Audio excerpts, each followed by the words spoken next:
How you doing? This is Dennis from Cleveland. And I just want to comment on the not bringing Nick Chubb back, who's on his way to a Hall of Fame career before the injury. And what I don't understand was they knew that it takes at least 2 years to come back from these injuries. And I think it's disrespectful to the fans who are the ones who really pay the players and not the owner by buying tickets and Browns gear.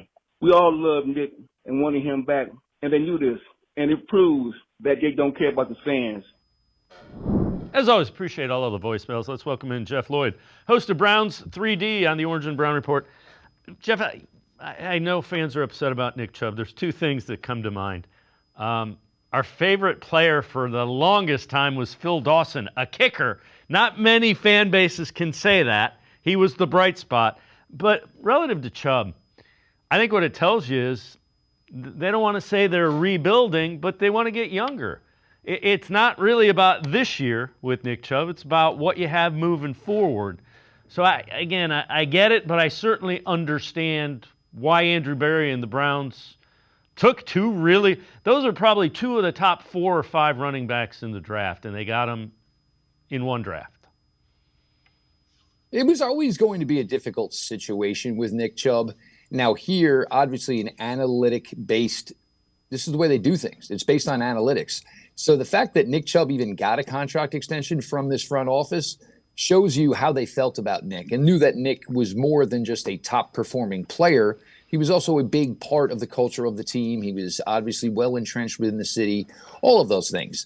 But the fact of the matter is Nick Chubb has played, I believe it's 10 out of 35 games within the last 2 seasons.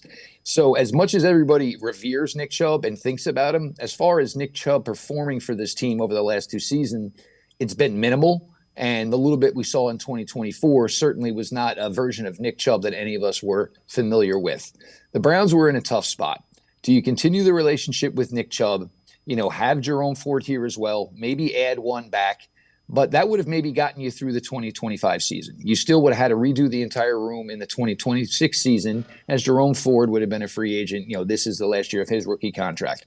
This was a great running back class in the 2025 NFL draft. Unlike one we've seen probably 4 years to come, and you have no idea what next year's class will bring. The Browns felt the best opportunity to improve that room for today and for the future was through the 2025 NFL draft. They went ahead and did it.